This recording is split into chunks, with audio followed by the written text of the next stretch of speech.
Greetings, everyone. Welcome to the 125th public meeting of the Board for International Food and Agricultural Development, or BIFAD. My name is Lawrence Alexander. I serve as chair of BIFAD and as chancellor of the University of Arkansas at Pine Bluff. If you're not familiar with BIFAD, it is a 7-member presidentially appointed advisory board to the U.S. Agency for International Development and was established to ensure that U.S. aid brings the assets of U.S. universities to bear on development challenges in agriculture and food security. I am joined today by my distinguished colleagues, other members of the board, including Pamela Anderson, Marie Boyd, Ratan Lal, Sawita Liverpool-Tassi, Henri Moore, and Kathy Spahn. I'd like to invite board members to introduce themselves in the chat. I would also like to recognize the participants in the Zoom room today, with registered attendees from 75 countries and from over 200 organizations. We're very glad you're here. Your participation will enrich today's discussion and ultimately prepare BIFAD to provide recommendations to U.S. aid that are grounded in evidence and informed by a transdisciplinary view. Public engagement and deliberation are central to BIFAD's role in advising U.S. aid. Today, we invite you to actively engage by sharing comments and questions for panelists in the chat box and later in the meeting by joining one of the thematic breakout rooms. Any written or oral comments will be recorded for the public record, and we look forward to posting official minutes of these proceedings on USAID's BIFAD website following this event. Now to the topic of today's meeting. As you all know, agriculture is both hard hit by and also contributes significantly to climate changes. How does the climate crisis affect agriculture, nutrition, and the food system? Climate change has reduced agriculture farm productivity by 21% globally.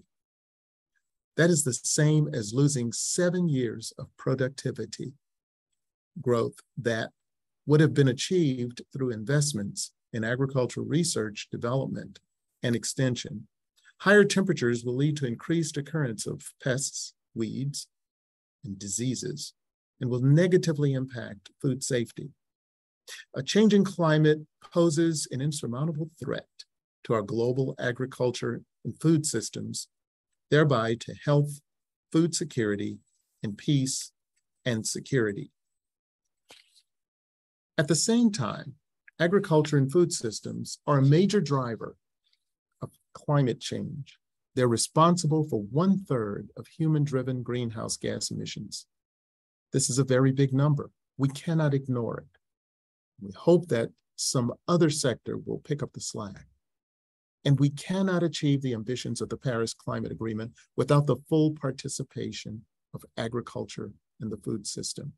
The contributions of land use to greenhouse gas emissions are especially a big piece of the pie in the low and middle income countries where USAID works.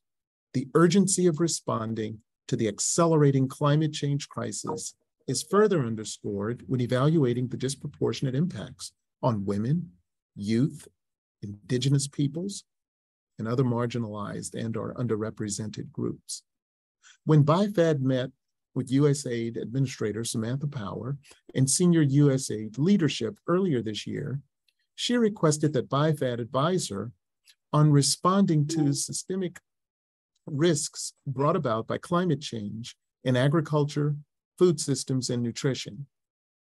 As a board, we took this call to action very seriously. Central to our response is first, the establishment of the BIFAD subcommittee on systemic solutions for climate change adaptation and mitigation in agriculture, nutrition, and food systems.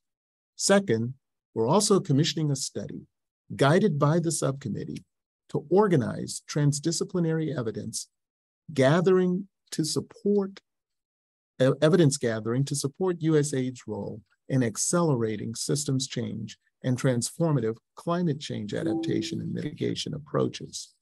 Today's workshop is intended to inform BIFAD, the subcommittee, and the author team as they begin their work. And without further ado, I am so very pleased to introduce Dr. Leni Wallenberg, sub-chair of the committee, subcommittee chair. Leni will be guiding us through the rest of today's meeting. She is a fellow in the Gund Institute at the University of Vermont and associate scientist of the Alliance of Bioversity International and the International Center for Tropical Agriculture. We are so thankful for your leadership on this subcommittee and for the vision and thought leadership you and all the members of the subcommittee bring to this important work. Leni? Thank you, Lawrence, for that really nice introduction. I'm also very pleased to be here and warmly welcome all the participants. It's been a true joy to see people joining from all over the world. One of the most important objectives of this meeting is to introduce the work of the BIFAD subcommittee. And to that end, we are guided by USAID's climate strategy, which seeks to achieve systemic change to ensure both long-lasting and significantly large impacts. So to advise USAID, BIFAD created our subcommittee in June of this year and charged our 13 members to identify in the agriculture, food security, and nutrition space two things. First, systemic solutions for climate change adaptation and mitigation, and secondly, innovative climate finance. So our very exciting job is to provide BIFAD with independent, evidence-based recommendations in both of these areas to support USAID's climate ambitions. We've got some background noise. To help generate these recommendations, the subcommittee is relying on 5 sources of information. First is input from the commission study that Lawrence mentioned earlier. Second is inputs from USAID program leaders, evidence submitted by subject matter experts, which includes many of you on the call today, evidence from the public, including in this meeting, also including all of you today, and then the subcommittee's own experience. We invite all the participants in this meeting to share your most ambitious ideas, as well as challenge us with your most tough questions. Our committee brings deep and diverse experience, including in crop and livestock production systems, agricultural trade and market systems, climate finance, private sector engagement, early warning and climate information systems, climate change mitigation and adaptation, gender, youth and social inclusion, behavioral change, and other topics. And it also represents diverse international US and international organizations. You can see the members' names and affiliations in the chat box. There should be a link that will be provided. And I think there'll be a slide at some point that will be shared. You'll also have an opportunity to meet directly with each of the members in the breakout groups. So the agenda for today will be as follows. To set the context, we'll start with an overview from USAID's Chief Climate Officer about their climate strategy, followed by an introduction to the BIFAD Commission study by the study's coordinating authors.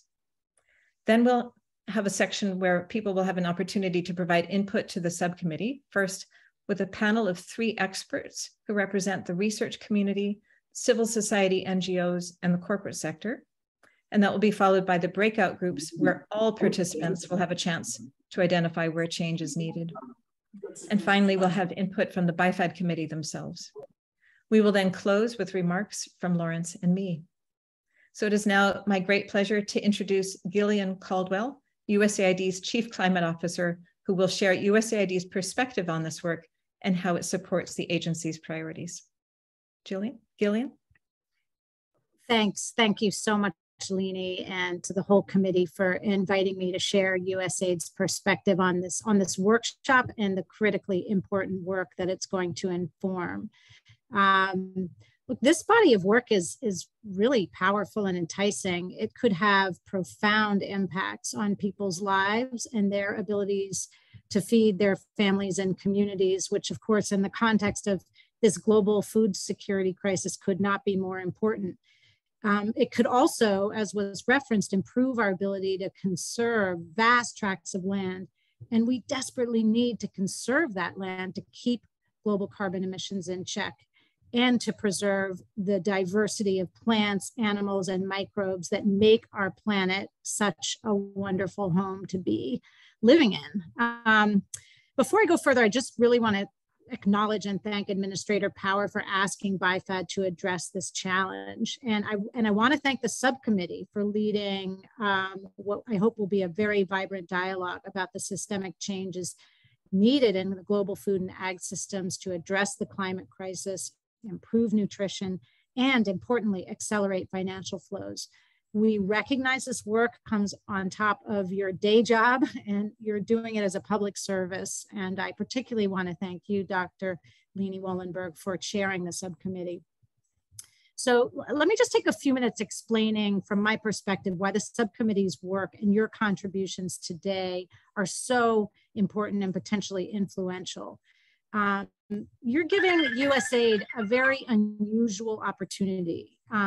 You're bringing a whole of agency perspective to the intersection of climate change, agriculture, and the food system, which I want to emphasize includes nutrition. And I hope staff from across USAID will really voice your perspectives with candor, that stakeholders from outside USAID will speak to us as a whole of agency, because we are mounting a whole of agency response to this crisis. We've been connecting climate change, food systems, and agriculture across the agency, and our new climate strategy, as was referenced, explicitly calls out the need to transform food systems to be more resilient, less wasteful, less environmentally destructive, and to contribute to climate change mitigation. The global food security strategy also elevates the interaction between the climate crisis and food security as a kind of cross-cutting intermediate result, and it addresses the urgent adaptation needs, which were also referenced, as well as the mitigation opportunities.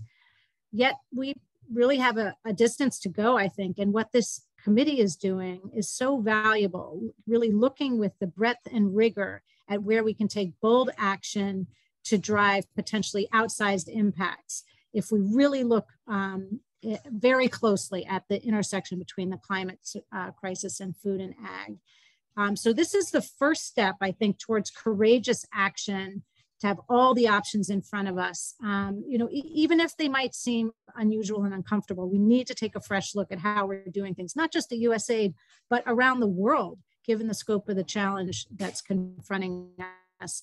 I don't need to remind you that a third of Pakistan is underwater as we speak due to completely unprecedented floods, which are directly attributable to the climate crisis. So we've just got to take action. And when we talk about ag and food systems, it is a very big tent, right? This includes how we produce food and other agricultural goods like cotton and palm oil that goes into food and non-food products. It includes the men and women who grow that food. It includes the families and communities who cook and eat that food. It includes food that is lost and wasted, which of course is a major driver of carbon emissions. It includes the demand that loss in food creates to produce even more food, and the pressure that creates to clear forests for crops and livestock. It includes methane from cattle and flooded rice paddies, and the carbon and biodiversity that we lose every time agriculture expands into tropical forests. It includes what people eat, which impacts their nutrition and health, and how reliably they can grow or access food as the climate diverges further and further from what we've considered normal. It includes wild foods, which provide essential micronutrients for vulnerable communities living adjacent to forests, which can of course be havens for really resilient food varieties. It includes how diets change as the world continues to urbanize, how they're changing now, and what other directions those trajectories could take. We had a very interesting recent webinar here at USAID on how insects might contribute to food security, economic development, and nutrition as near as 2 decades from now. This system also includes the companies that provide the inputs like fertilizer and seeds, and the companies that produce grains and fruits and animals from smallholders, and all the companies that process and trade raw materials, the transportation systems that move crops from the farm to processed food, to the agricultural products, to retailers and consumers. And finally, very importantly, and USAID is doing a lot of work in this area, the food system really relies on and needs to embrace even further the climate information services and early warning systems that help growers decide what, when, and where to plant, and when to harvest, depending on what's forthcoming, whether it be droughts or the kinds of extreme weather events we're seeing in Pakistan right now. This was also mentioned in opening remarks, but really wanted to call our attention to the 2 particular aspects of the change we need, both equity and finance. Food and ag includes institutions and practices that determine who can participate, who can access land, who can use inputs like seeds and water. It includes public policies, land governance that protects forests and grasslands from agricultural expansion, subsidies that favor some populations, production processes, practices, companies over others, placing them at a disadvantage. So, at USAID, and this is core to our climate strategy as well, we're deeply committed to locally led development, equity, and inclusion to achieve sustainable solutions, to engaging and empowering local organizations, traditionally underrepresented and underserved populations. So, and that focus is to ensure benefits from the systems that USAID is supporting, and that we don't unintentionally burden or disproportionately impact already vulnerable communities like Indigenous people, youth, religious minorities, women. So we really need to increase our focus on equity in our own programming, and we know that, and that's a core focus of our strategy. And secondly, as I mentioned, finance. We need finance innovations in food systems to make them more resilient. Obviously, with the Russia's unprovoked invasion of Ukraine, we're seeing major shortages in food and in fertilizers at just the moment when we're facing unprecedented drought in places like the Horn of Africa. We need to find ways through financial innovation to make these food systems even more resilient and help solve the climate crisis. And we know that public development assistance, the assistance governments and multilateral institutions can provide, is just not sufficient. Private finance needs to be a part of the picture. Banks, credit unions, and so forth. And a prominent feature of this climate strategy is the goal to catalyze $150 billion in new public and private finance, using our capability to offer blended finance, reduce the risk, offer concessional finance to bring the private sector into the market, and really help us transform these shifts towards a net zero and climate resilient pathway. So the BIFAD subcommittee has a lot of work to do in addition to what you're already doing every day. And what you're doing can help us ensure we get it right. And if we don't keep global mean temperatures within 1.5 degrees Celsius, it's just, I can't anticipate the havoc that will ensue. We're already seeing it coming in faster and more furious form than anybody imagined. So thank you everybody for making the time to be here today, for the dedication and perseverance to talk through these tough and really complicated issues. I'm inspired by your work and very excited to see what you produce, and to be a partner to BIFAD and to the global community in addressing these crises. Thank you. Thank you, Gillian. And thank you for that deep and broad commitment and opportunity that USAID is creating. Next, I'd like to introduce our coordinating authors, Rahel Diro and Ed Carr. Rahel is a disaster risk finance associate at Tetra Tech, as well as a subcommittee advisor. And Ed is a professor of geography in the International Development, Community and Environment Department at Clark University, as well as the director of the Humanitarian Response and Development Lab. He was also a AAAS fellow in the Office of Global Climate Change at USAID. Thank you, Lini, for the introduction. Hello, everyone. As Lini mentioned, I'm one of the coordinating authors for the study, and I would like to start by introducing the rest of the author team. So far, next slide, please. We have 12 study team members. Ms. Lydia Mbavy is the gender, youth, and social inclusion expert. Aid Carr, whom you will hear from shortly, is the other coordinating author. Dan Zook from ISF Advisors will lead the climate finance part of the study. Tyron Hall is the behavioral change and communications expert. And the study team will be supported by Katie Liming, Hayden Aldridge, Lauren Allignon, and Tommy Crocker. And Mary Becks and Carmen Benson from the Tetra Tech support team will ensure the integration of the reports.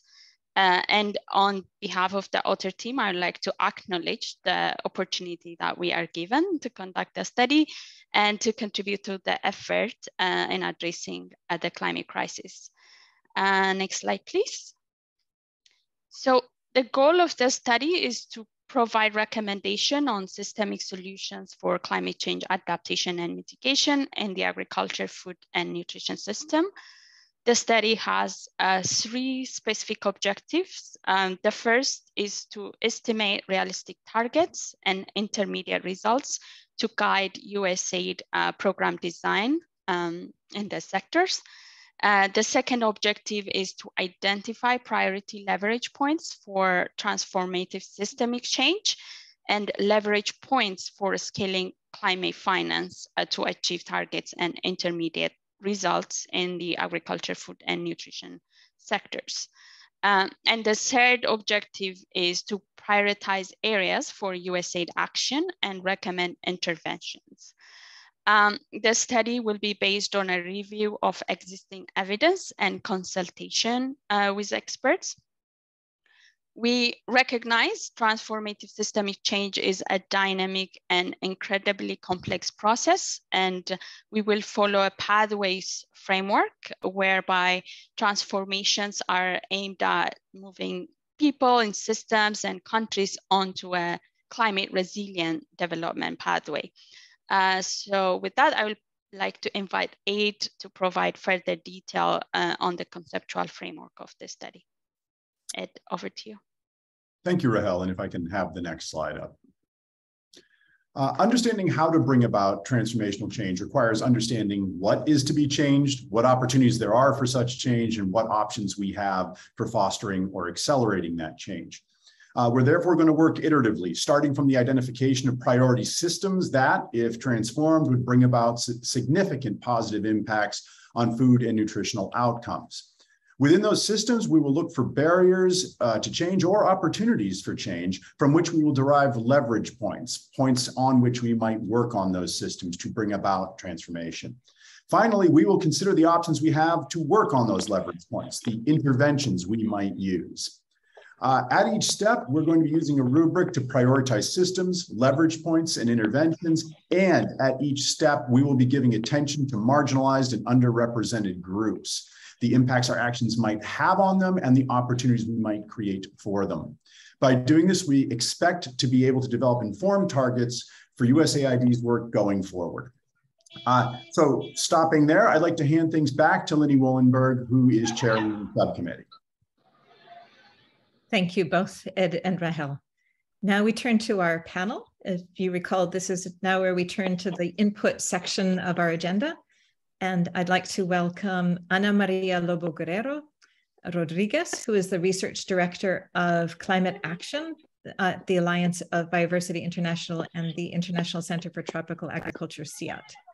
We also have Olaf Westerman, the Senior Technical Advisor in Climate Change at Catholic Relief Services, and Sarah Buttiger, who is an independent advisor who is most recently Head of Public Affairs for Science and Sustainability for the Crop Science Division of Bayer Global. Our 3 presenters represent respectively the research sector, NGO sector, and finance. And the private corporate sector. We'll have 20 minutes for your presentations, followed by a discussion and question and answer. So please feel free to prepare your questions for the discussion afterwards. Over to you, Ana Maria. Thank you very much, Lini. If you could put my presentation so that I can start.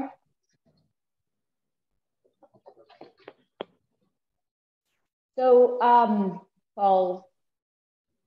while the presentation is on screen, let me start. Okay. Thanking the organizers for providing me the opportunity to be part of this very relevant, interesting dialogue. So if we could go to the next slide, few words about the challenge. Go to the next slide. We are all very aware of what we are in front of in terms of poverty, around 1.4 billion people living in poverty, 1 billion going hungry. And this is what is happening currently. If we look into the future, then we are expecting even more challenges because population is projected to grow. So approximately 14% more food is going to be needed per decade to satisfy that increasing demand. And then if we think about the type of soils that we have to produce that food, then we're also in front of a very challenging situation. Approximately 1.5 billion people currently depend on degraded land. So that's already very challenging. And if you put on top of this climate extremes, climate variability and climate change, then you are in a very challenging situation and something that calls for nothing less than a transformation in food, land, and water. You could go to the next slide, please. And then to the following one.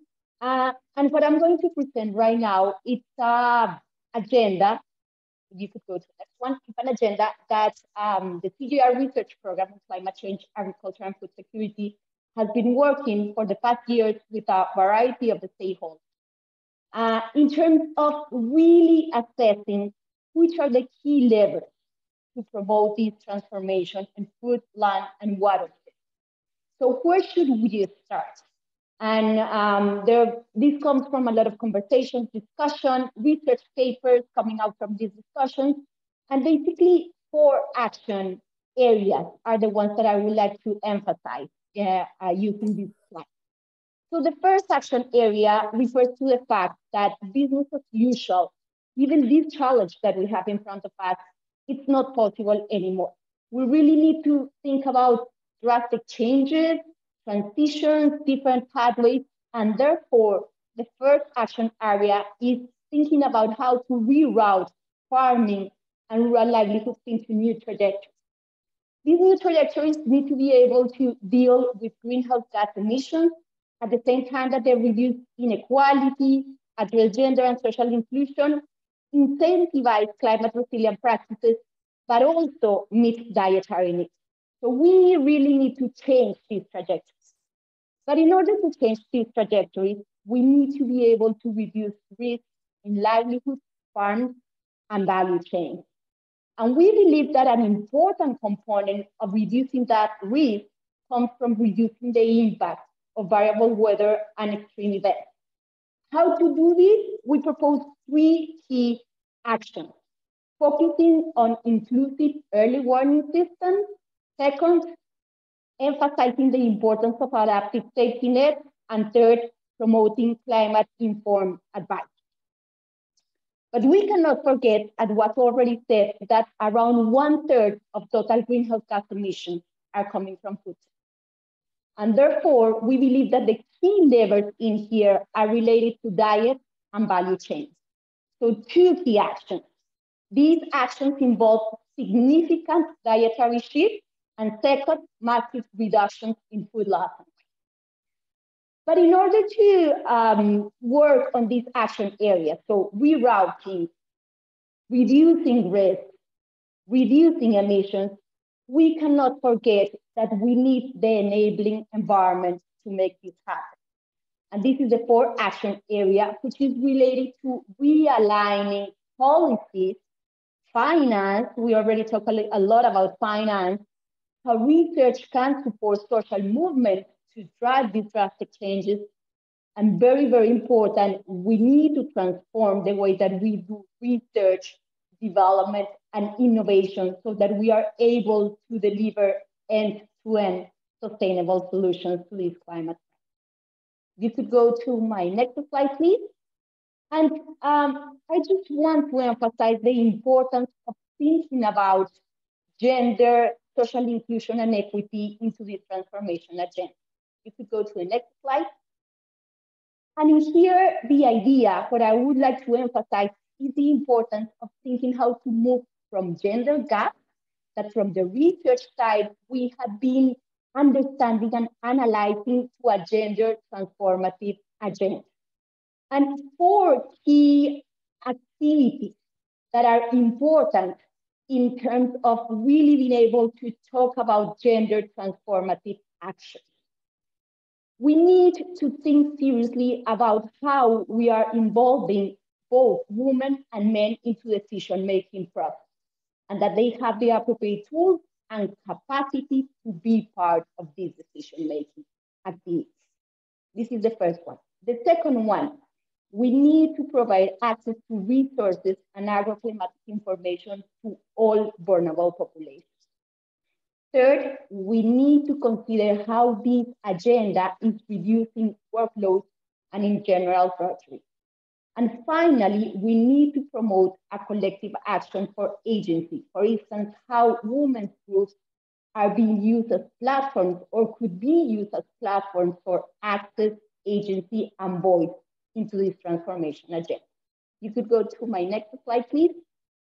And in here, very, very important that it's not only thinking about gender equality. Gender equality is very important, but it's not enough.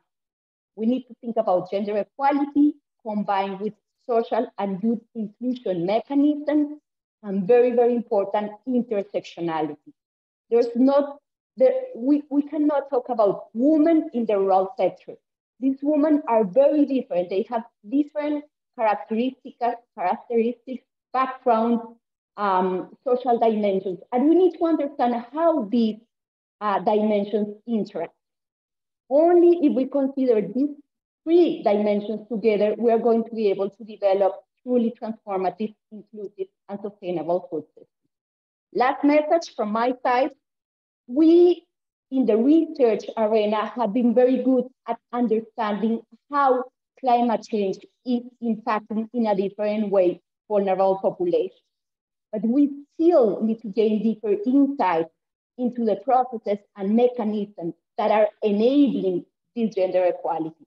And these include understanding power imbalances and how to go about them. I have, in the last part of my presentation, I have a lot of references which I use to deliver these messages. But let me stop there, Lini. Thank you very much for your attention. Very happy to address questions. That was fantastic. Thank you, Ana Maria. Over to you, Olaf. Thank you so much, Lini. And yeah, thank you to the organizers also for inviting me. I am, as mentioned, the climate change advisor for CRS, Catholic Relief Services, and also natural resource management, and also co-lead of the Livelihoods and Landscape Restoration platform. I cannot see my slides. Is that, can anybody else?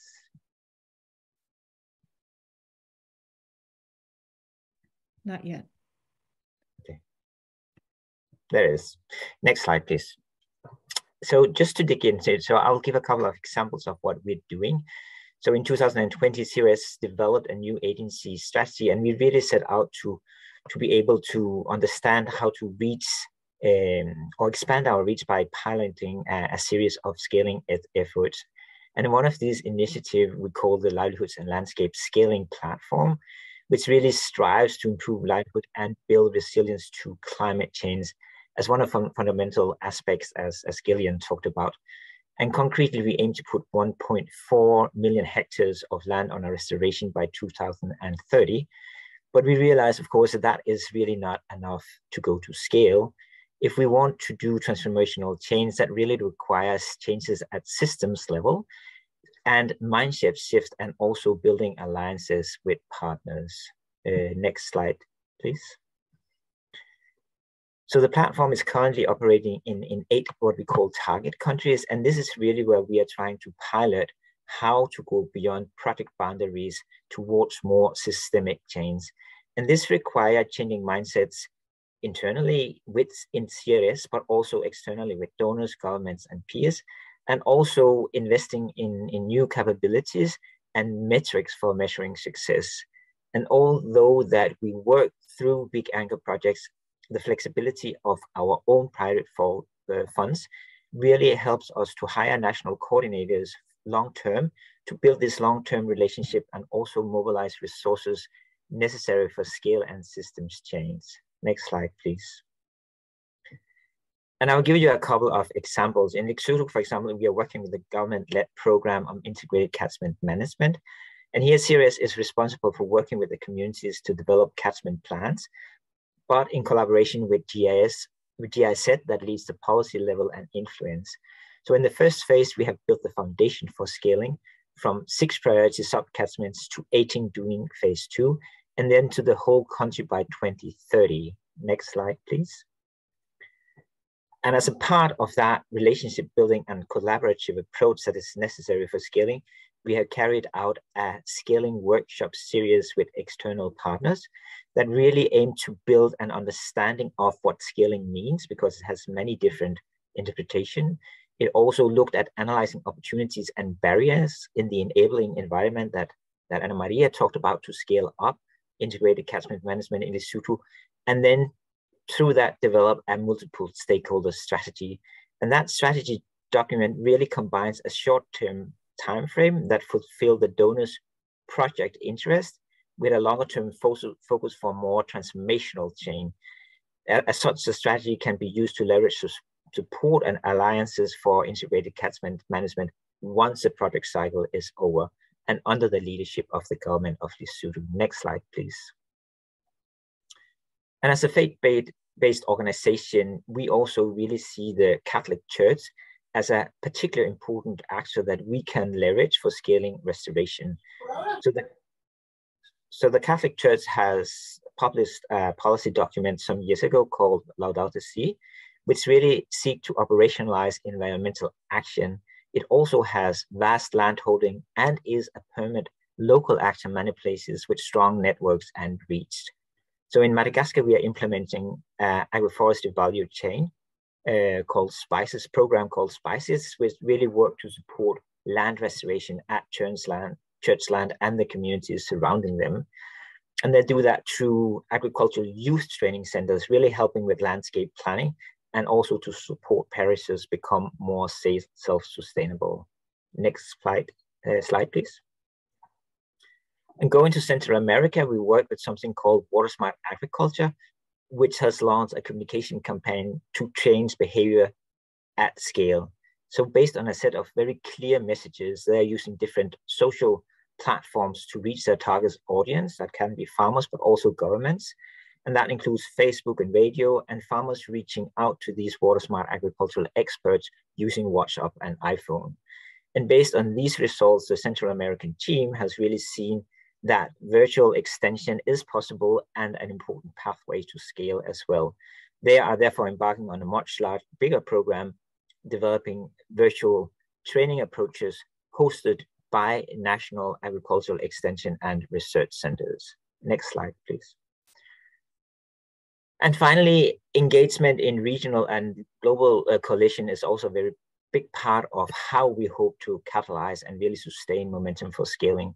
So in Africa, we are collaborating with the Forum for Agricultural Research in Africa, which is a technical arm of the African Union, on the Soils Initiative for Africa. And that initiative aims to establish a continental level framework to guide restoration of degraded agricultural land. So at the biannual Climate Smart Agricultural Conference in Accra in September next month, we will work with experts and representatives from all of the 55 countries on these 9 thematic areas you can see on the slide of the framework. And we hope to be able to announce the framework at the Soil Health Summit planned for 2023. And the last and final slide, please. So just to conclude with some learning, so beyond the platform, so we have 6 platforms, the land restoration platforms, but for example, also on use and social cohesion. But beyond that, we are also launched a research program. Yeah, I can see time. This is the last slide. On scaling that, among other things, has conducted a series of case studies on serious programs and projects that aim for scaling. And through that, we have learned that key leverage point for scaling from our side is activism, advocacy, and lobbying to really increase political will and support and make policy change possible. Also convening and intermediation to increase collaborative action, build relationships, and create stronger relations and coalitions. Advising and awareness raising for mindset shift to change attitude and improve evidence-based decision-making. Enhance the business enabling environment, also increase media coverage as we saw in the case of Central America. And finally, mobilizing resources, new resources, or redirecting old ones towards land restoration for climate change adaptation and mitigation. And I'll stop there. Thank you. Thank you, Olaf. And over to our final speaker, Sarah. Hello, great to be with such esteemed colleagues. I'm going to give you a few thoughts on how the role of the private sector is changing. And there are two questions that I get asked a lot from people working in the international development space.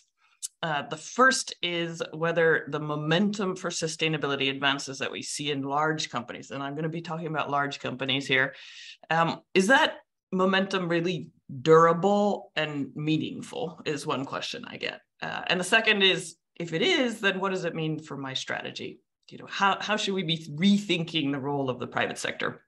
These are super deep questions. If I had a couple of hours, then I might give you a good answer, but let me nevertheless give you a few highlights. Next slide, please.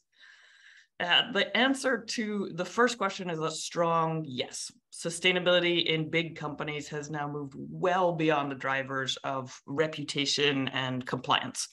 It's not that those aren't still critical, they are, but there's just a lot more going on. Policy is a huge driver. We are legislating sustainability in 1,000 different ways around the world, and large companies are trying to figure out how their costs and their risks and their opportunities are changing. It's also affecting companies' access to finance, both in debt and equity. The litigation landscape is really changing. There are new tools in environmental litigation that are now a part of many boardroom discussions.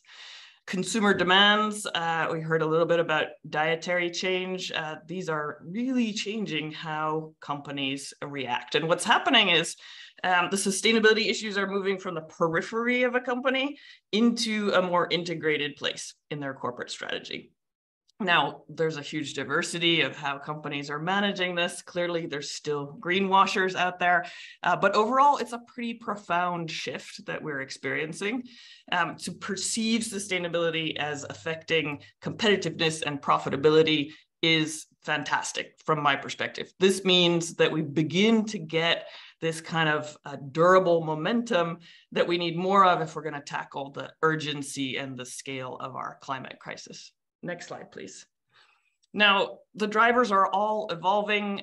If you just take, for instance, consumer demand, we could all get out our crystal balls and talk about how diets might change or whether consumers will really pay for sort of sustainability attributes in what they buy, and we'll get it wrong. And then you look at climate policy, even just this year, for instance, since the invasion of Ukraine, radical changes in climate policy. But despite these twists and turns, we are moving in a very strong direction.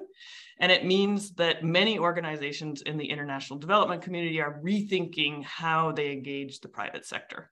What does it mean for my organization strategy? Next slide, please. Again, a super deep question. Let me just take a couple of examples. Let's talk about innovation. This momentum that we've been talking about means that there is just a larger, deeper pipeline for sustainability-related innovation. The capital pool is becoming more mature. We're seeing faster deployment and scaling down that cost curve of some of the clean tech. Only some of these will be translatable into the markets in which USAID needs to impact, but the point is that the speed of innovation is fundamentally changing. And that should be changing how we strategically think about where we want to use our public money and how we partner with the private sector. Another example lies in the shifts we're seeing as companies move away from higher carbon intensity supply chains. So this is one of those effects of all these drivers we just talked about.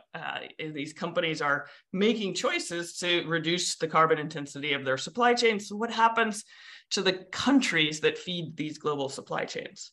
One McKinsey report calculated that 1 million African jobs would be lost as the world transitions to net zero.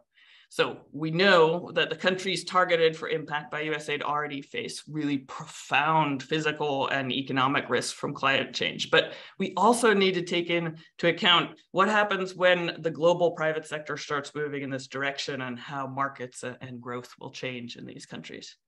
And I'll just end with one last comment on partnering. I do believe that we are in a different era for public-private partnerships. When a company comes to the table with real strategic goals, they're not just there because there's one person in the company who's really passionate about this, or they're not there to get some reputational bump. They're actually there because it's important to their company strategy. We just have so many more possibilities for achieving social and environmental impacts. I think there's a real new power in strategic partnerships. So I'll end my comments there. I did include one more slide. If you could just flip to the last slide. This is really meant for your reading at a future date. I'm not sure if these notes are particularly relevant as priorities for your work, but I did want to share kind of some of the issues that are crossing my desk this year. Thank you so much for your time. Thank you, Sarah, and thank you to all of the speakers. And I can see we already have a few questions coming in. So we have about 4 minutes because we needed to make up some time for the Q&A. And I'm going to start with a question from Edmund Toten to Ana Maria about climate information services. He's asking the question, how can we achieve climate information services in Africa given essentially the lack of data and the lack of capacity? So where do you see the role of climate information services in being able to overcome that challenge? Yeah, that's a very good question. Thank you for the question. So there's both challenges: lack of capacity to understand this climate information and lack of infrastructure to collect the information. And for both of them, we are working in different projects in Africa in order to assess that.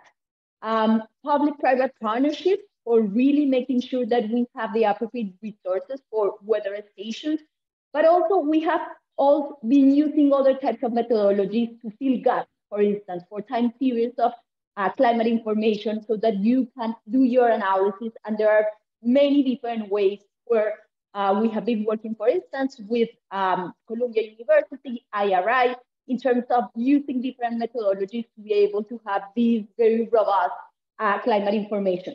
So that's one part, and this needs to be addressed, and we can do these things through different sources of funding, but private-public partnerships are a good way. But then the capacity to use this information, and tons of lessons learned from working on climate information services, not only in Africa, but also in Latin America, point to the fact that in many of these countries, the climate information is being produced from the meteorological office. But one of the main bottlenecks is really the language and the way that this information is communicated, for instance, to farmers, is the right way to promote action. And in most of the cases, it is not.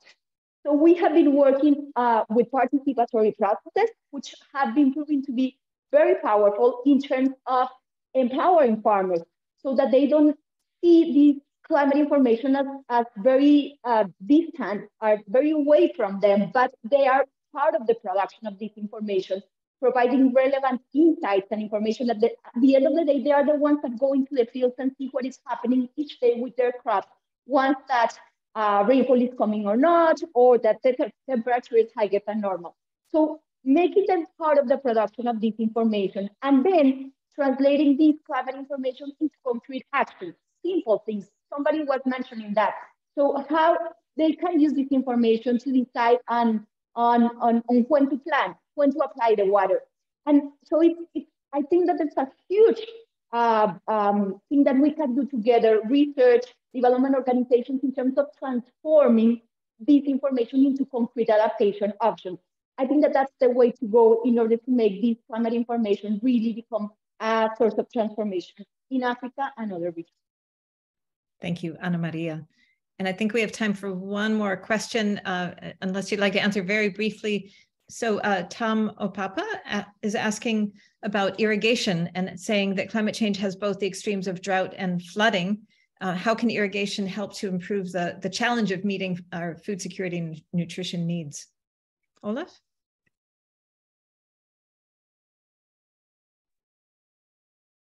Sorry, I was muted. So is that for me, Lily? I'm sorry. Or... Yeah, no, I'm sorry. That's for Olaf. Okay. Westerman. Yeah, thank you.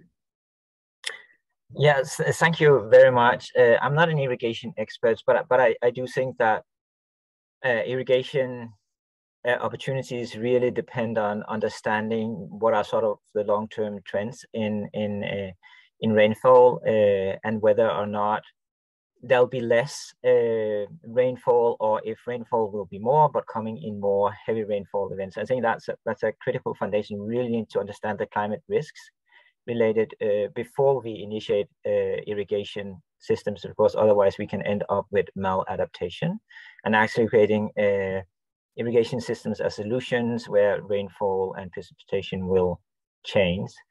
But that said, you know, where there are opportunities, for example, to do rainwater harvesting, to use that for rainfall, or where you have sufficient rainfall, irrigation can be a solution to maintain productivity, either to maintain productivity or actually increase productivity where there is have been less options. So we're definitely something that we are looking into as small-scale irrigation systems.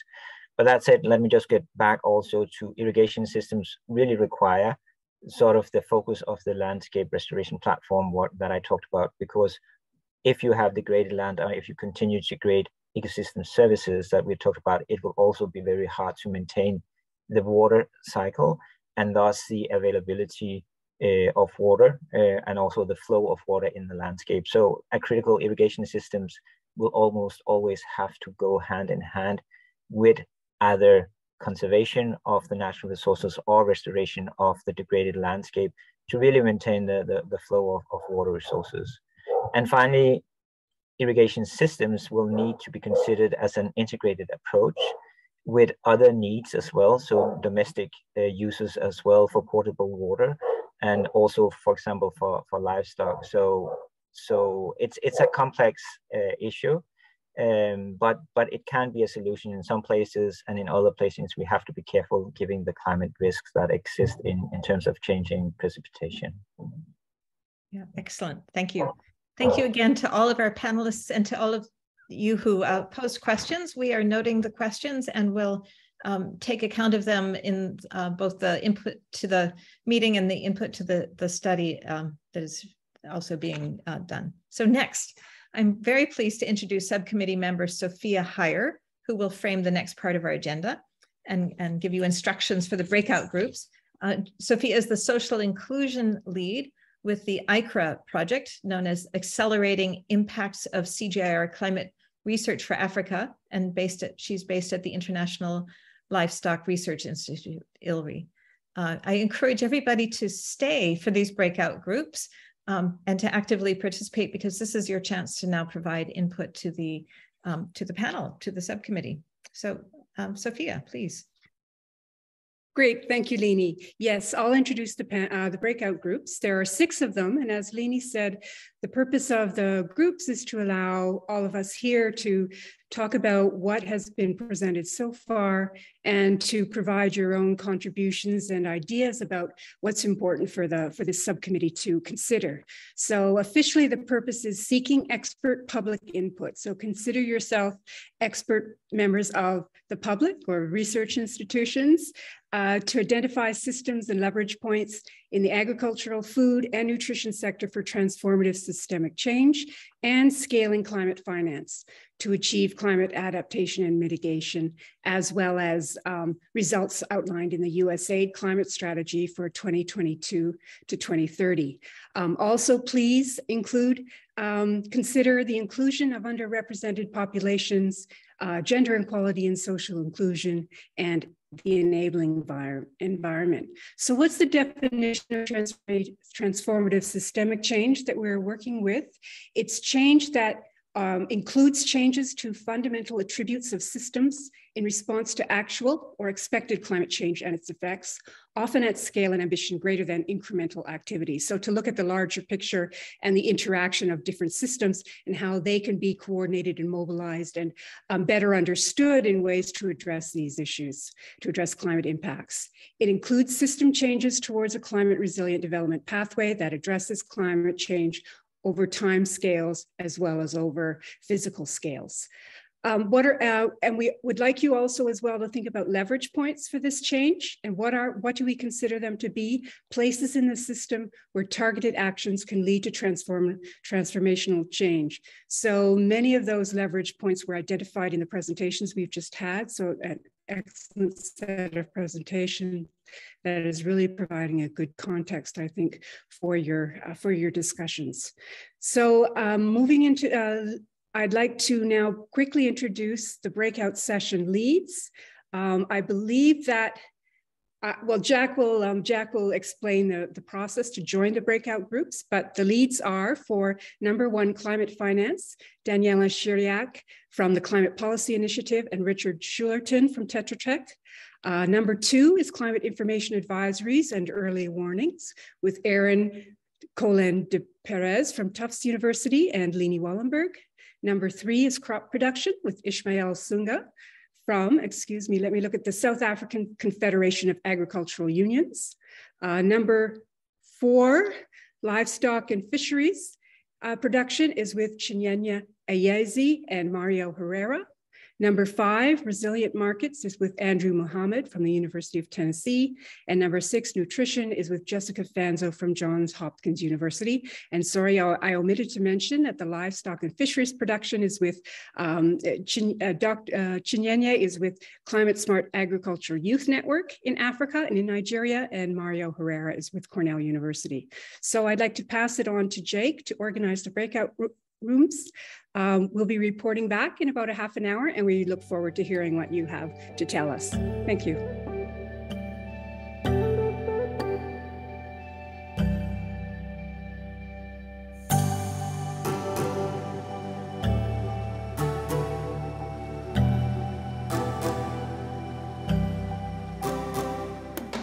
Hello, everyone. Welcome back to the session.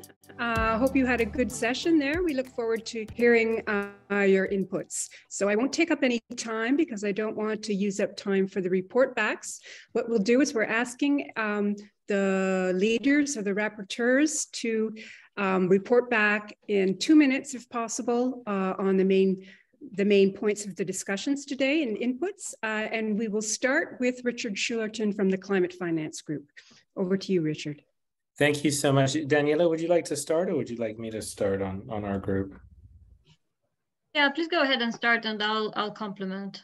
Okay, thanks very much. So first, thanks to the group. We had a really large and active group. There's a lot on the Jamboard, which I don't expect many people can read. There's a few things that really stood out to me that I wanted to highlight. One was that there was a really good focus on and kind of comment at the end of the session on really needing to focus on the big picture systems around climate finance where we can generate change at scale. And I think what was interesting there is there were a lot of different aspects of climate finance that came out in the sticky notes and the conversation that demonstrate where those systems are, starting at the farm level with access to finance by farmers, both to produce in today's climate, but then I think also more importantly to start shifting their practices and production systems and adapt in a more transformative way. But then right on up the supply chain through SME finance to supply chain finance as real kind of mechanisms or leverage points for larger impact. So I think that's really important to kind of break down the finance system in agriculture and food and nutrition sectors to look for those leverage points, which is what we did. Another point that really popped out to me is we had a couple of really good comments around the need for coordination and simplification of access to climate finance at multiple levels, especially recognizing the complexity of institutional access to funds like the Green Climate Fund or Adaptation Fund or JEF, and a need for more agile financing at the commercial level for private sector actors to really respond to the needs in their supply chains and support adaptation. And then one other point I think that I will make before passing over to Daniela is there's a big focus, and I think like we've all seen this, on using financial risk management tools. So a lot of kind of ideas around improving access to insurance, government level risk financing to deal with the impact of climate shocks on the food system. And those are important, and some interesting ideas about the use of things like anticipatory action or forecast-based financing, which the humanitarian sector has been pioneering more broadly in the food and agriculture sector. But that requires really good information, particularly climate information and climate services, and information on agriculture and production systems and viability to work. So a lot of what we need to make climate finance work under a changing climate are the things that Group 2 will have hopefully discussed in more depth. So it's, I think, an important point to flag. Daniela, over to you. Thanks so much, Richard. I think you pretty much covered a lot of what has been mentioned. Just a couple more thoughts. So in terms of priority systems, we heard that food supply chains should be considered, then farm level practices, so in terms of production, and then another system would be how to address financial risk management. Then we heard about the importance of the enabling environment in terms of policies and regulations at domestic level. And a very important takeaway, at least for me, we hear very little from the private sector, but we had the representative from Olam who mentioned the desire, indeed, as was mentioned by the panel, of the private sector to be involved in directing climate finance along their supply chains, and the fact that there should be more coordination, more communication between the donor community who can provide concessional finance and the private sector, because there's a lot of willingness on the side of the private sector to contribute to that. We also heard about the importance of building social awareness, especially among vulnerable people, and build capacity and encourage knowledge sharing. So that's another leverage point that was mentioned. I think I'll stop here. Thank you so much to everyone who was in the breakout room number 1. Really insightful points were made.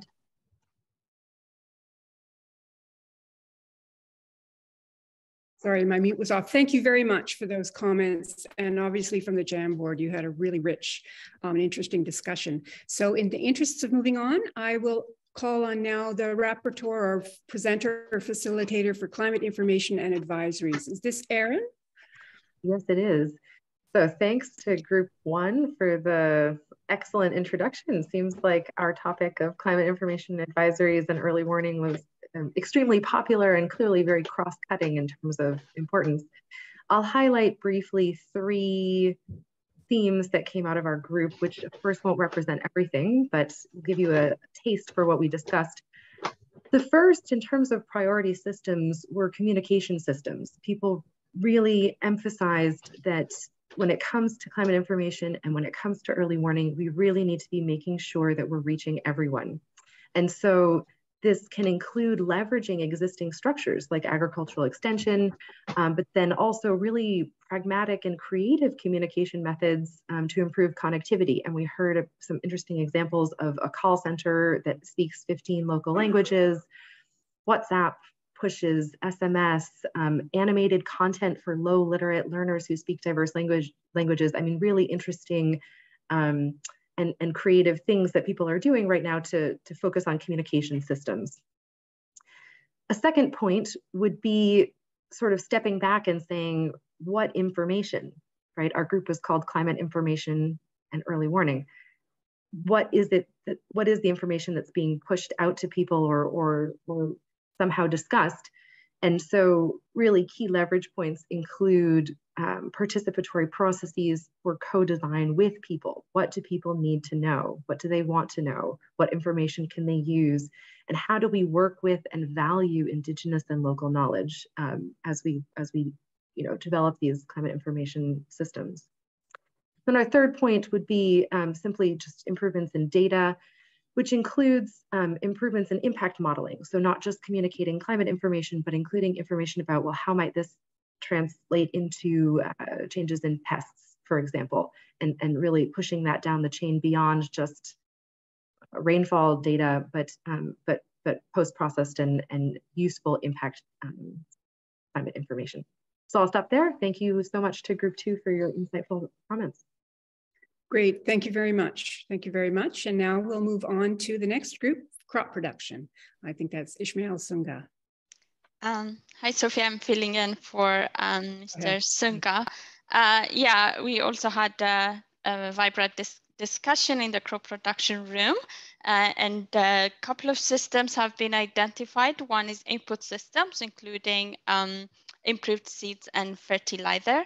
The other key system that was pointed out is improving agricultural extension advisory services, which kind of links a bit to what was discussed in Group 2.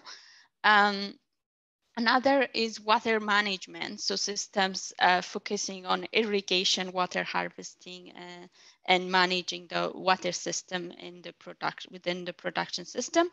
And land tenure is also emphasized as a key system within crop production. And there was also a lot of emphasis on education, farmer education, as well as higher education and research in improving crop production systems. When it comes to the leverage points, some of the key leverage points that were mentioned were soil health and carbon sequestration, and also improving smallholder productivity through sustainable intensification. And this another emphasis here is also involving farmers and engaging in a co-creation process. Another important point is there should be a focus on nutrition, not just increasing yield, and also focus on intentionally providing access to nutrition in urban centers. And finally, finance and functioning markets were also mentioned as leverage points to improve crop production. Thank you so much for the everyone who was in that room, and I'll pass it on to you, Sophia. Thank you. Okay, great. Thank you, Rahel. So we are now on to the next group, which is livestock and fisheries. Thank you so much, Sophia. And actually, we had a very insightful discussion. And we were able to identify key priority systems that require transformation, talking about the management systems, the grazing systems, and other systems. Then about the leverage points, we were able to identify a few leverage points, but much emphasis was laid on research, evidence, and data, especially on the emissions of livestock. We were able to understand that for us to be able to achieve transformation, there should be enough data that is up to date, especially to show the emissions from livestock, talking about the methane emissions. And these data will actually help to profile suitable solutions and to know where the emissions are coming from, and also to know the right solutions, so to direct to those areas. Then secondly, for fisheries, we're able to identify aquaculture as a leverage point, considering the impacts of climate change on fisheries, how endangered a lot of fish species are. There is great need to start exploring aquaculture to ensure steady supply of fish as a good source of animal protein.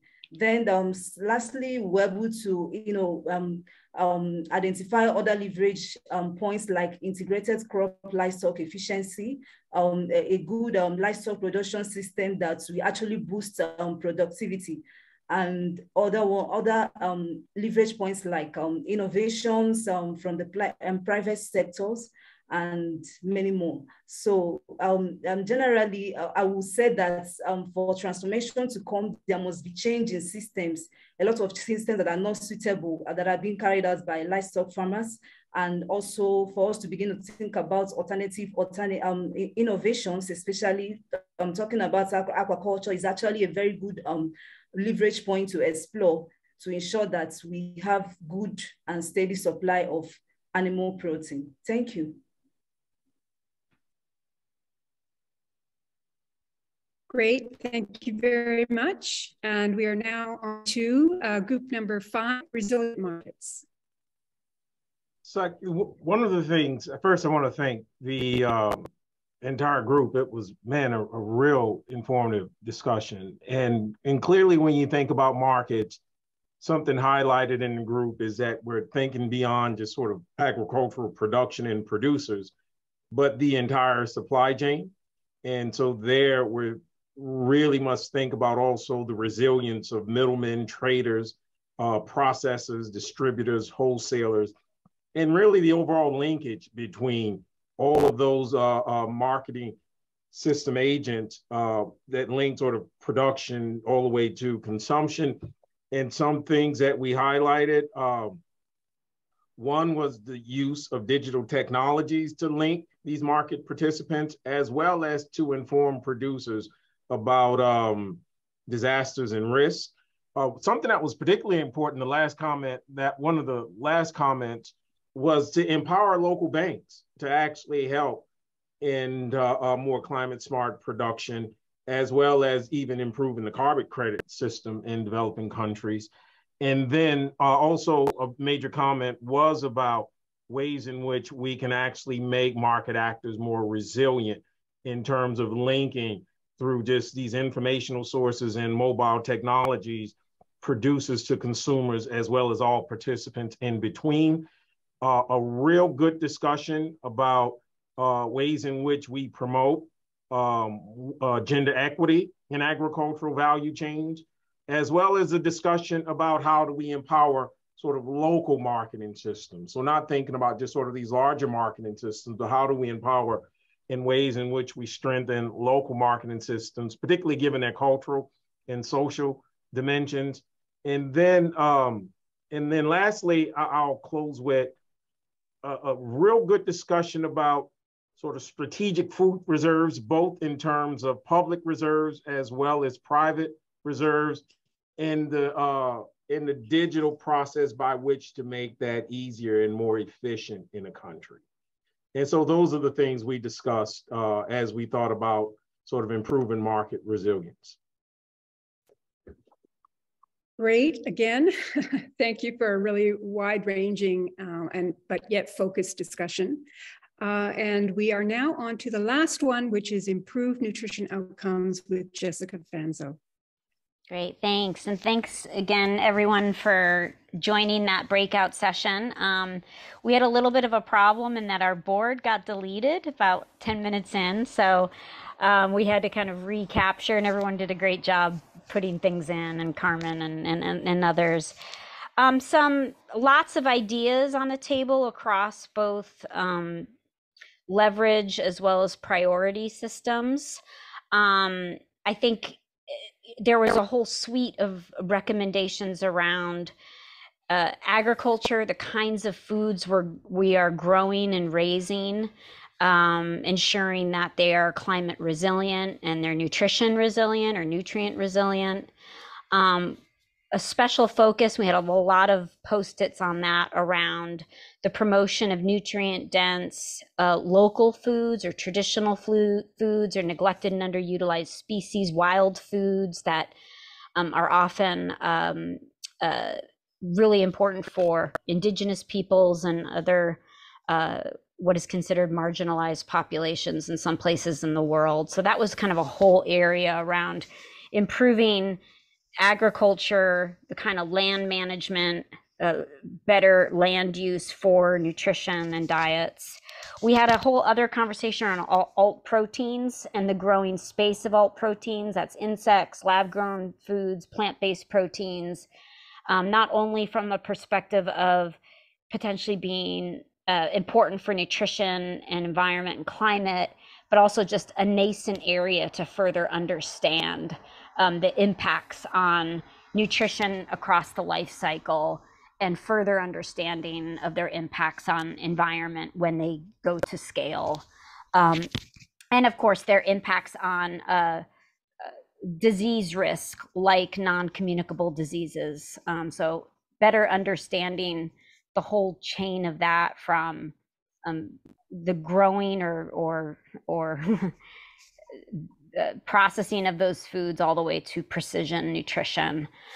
We had food waste, food loss usually means nutrient loss, so a whole area of innovation there and priorities.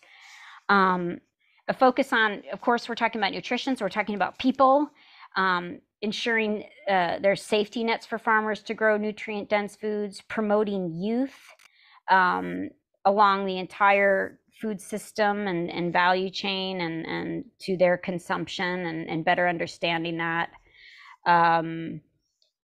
And of course, thinking also about place where people access food, thinking about food environments, ensuring that we promote physical and economic and social access to healthy and nutritious food. So we had a whole range of really incredible ideas. I think at the end of the day, we need to better integrate nutrition into climate. It's often kind of neglected. It's sort of the leftover thing that is not focused on. When people start to talk about nutrition, they curdle away a bit because people feel that you're getting paternalistic and trying to command people to eat certain foods. But there's a lot of points to improve nutrition with climate change, mitigation and adaptation. And we need to be thinking about the entirety of the food system and what are the leverage points to improve diets and nutrition across that. And I'll end there. Thank you. Thank you very much. Again, Jessica Fanzo and that group. She's closed with a really good comment in looking at how we look at the entirety of the food system and the transformation potential. I think we've seen a really interesting set of discussions, and really important key issues have been highlighted, and along with leverage points. So thank you very much for that. We've also seen a lot of really good additional content and issues raised, recommendations, and even key research and references. So thank you very much to everyone. We really value these inputs. I know it was a very brief discussion, and in that brief time, you've managed to cover an incredible amount of territory. So it's very much appreciated. And please Please be assured that all of the comments and the advice and the recommendations you've made have been captured. We will keep them, we will make note of them, we will organize them, and I'm sure you will see us again in the near future. So thank you, Leni, and I'll pass it back to you. Thank you so much, Sophia, and to all the breakout group participants. I'd like to open the floor now to the BIFAD committee to comment on the directions of the subcommittee, including the study methodology, the panelists' presentation, the great breakout groups, and any other points that may have arisen today.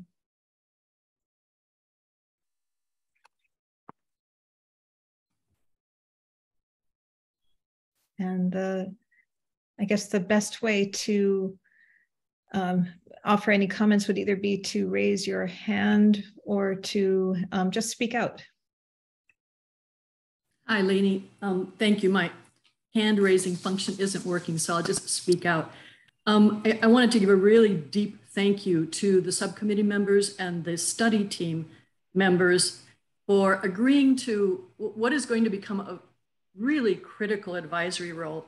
When BIFAD spoke to Administrator Power, she said to us, we, USAID, are essentially a climate change organization. And it was interesting and shocking to hear that because it messaged to us that her vision is that this is the lens that we need to use for a whole of agency approach. So this work, you know, and Jillian said it as well, it will become crucial in terms of guiding, giving BIFAD advice, but more importantly, guiding the agency and responding to Administrator Power's call to really dig into this area. So thank you. And thank you to the panelists for your experience and insight this morning, for sharing all of that. Ed, your framework for the study was very clear and it was very compelling. I think, again, what we're looking for and what the administrator is looking for is to really get actionable. Because we all understand the problematique, but what are we going to do about it and how do we take it forward? Your focus on the underrepresented and marginalized populations particularly resonates, and that's my segue into connecting a dot back to our last public meeting. In May, we had a launch meeting on our focus area of work on resilient food systems, and we heard from the CEO of UN Women. She specifically said to us that one of the 5 priority areas for UN Women was gender responsive climate actions. So my encouragement to the study team in particular is, as you get to these specifics, you know, help us get beyond the generalities that I think we're struggling with. I mean, the more specific we can get about what are the gender responsive climate actions and what do we actually need to do, I think you're going to help us tremendously to dig in and to get really specific. I also wanted to recommend to the study team and the panel the last commission report that BIFAD did, which is called Agricultural Productivity, Growth, Resilience, and Economic Transformation in Sub-Saharan Africa. That was launched and disseminated last year very widely, and it's already being taken up in Africa in some of the important policy work. What they found was that Sub-Saharan Africa in particular has had consistently high agricultural growth since 2000 and is actually now the highest ag growth in the world. But that 75% of that growth has come from land expansion, and that this is not sustainable, which many of you alluded to this morning. But I think it would be important for the team to look at this evidence to actually help document why we need to really dig in our crop production systems and get productivity increases in Sub-Saharan Africa. And finally, Sarah, your inputs this morning on the private sector were really welcoming and encouraging. And I would hope that the subcommittee and the study team would really be able to engage deeply with experts and actors in the private sector like Sarah to help us figure out, now that we may be in a new era of opportunity, what are the engagement points that we have to actually increase and intensify our work and pull the private sector into this? So I just want to thank you all. It was a wonderful meeting this morning. Thank you, Pamela. And we have time, I think, just 1 minute. So Soeda, if you have a very brief comment, really welcome that. Thank you. Yes, thank you very much. I also want to echo Pamela's appreciation to the committee. The subcommittee, we really appreciate the work that has already gone into producing the methodology and the framework, but also into organizing this event. So it's been great working with you on that. I also just wanted to reiterate something that the markets team mentioned that I really hope the team will continue to explore. So there are two issues that I think research has clearly shown. One is the fact that globally, majority of food that is consumed is actually coming from domestic supply chains. And within these domestic supply chains, majority or a lot of activities are happening post-production that are really critical for the affordability, availability, and safety and nutritional quality of the food that's available to consumers. And so really hoping that the subcommittee will be able to really help us to understand what evidence is out there about the impacts of climate-related shocks on some of these actors beyond production, and thinking about how their behaviors in response to that could affect the quality, quantity, and price of food, but also could affect their welfare. And what do we know about their coping strategies, and then how those coping strategies can support or undermine the ability of the food systems to be resilient and to continue or to improve their ability to deliver safe, affordable, and nutritious food. I also just wanted to also hope that the subcommittee will interact with our innovation labs with the issue of climate finance. They've done some really interesting work trying to understand how we can bundle innovations that can increase the adoption of climate smart technologies alongside financial products. So how financial products can be bundled with some technologies in a way that minimizes the risk of adopting those technologies, but encourages the adoption of these climate smart technologies. So really excited to see the work that the subcommittee is going to do. I just wanted to mention that and to thank everyone for attending this event today. Thank you.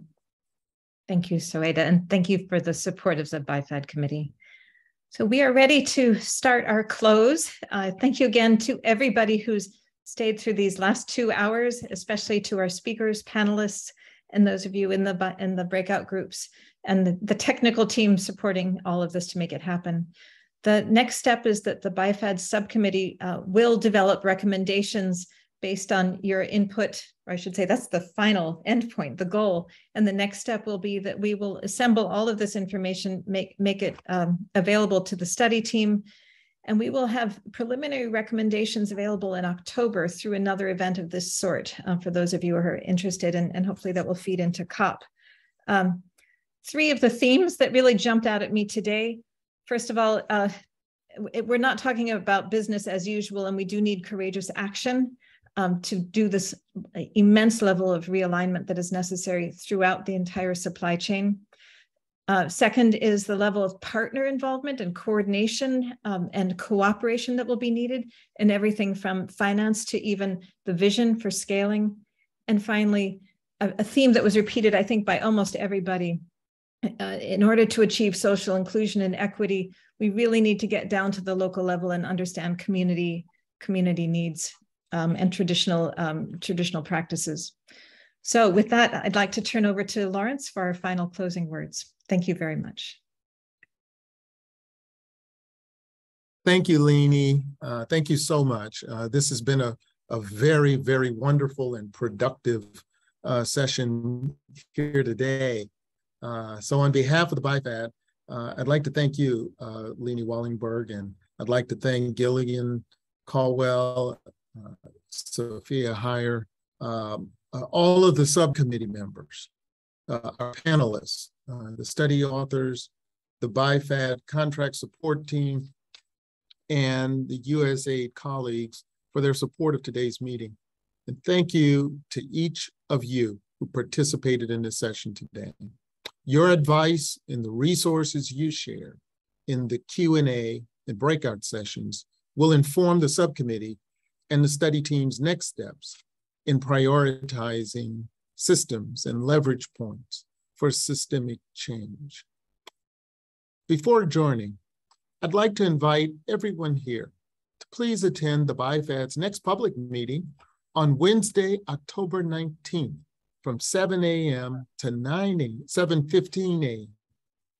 to 9 a.m. Central Time in Des Moines, Iowa, as a side event to the Barlock Dialogues at the World Food Prize. The meeting, Fed to Thrive, Accelerating Action on Nourishing Foods for Infants and Young Children, focus on the affordability, availability, and convenience of nutrient-dense foods for infants and children under 2 years of age. As Leni mentioned, we are also planning a public meeting in late October as a pre-meeting to the 27th Conference of Parties, the COP27. By this time, the author team will have preliminary results to share for public comment and BIFAD deliberation. Please watch the BIFAD website and your email inbox for more details very soon. And thank you very much.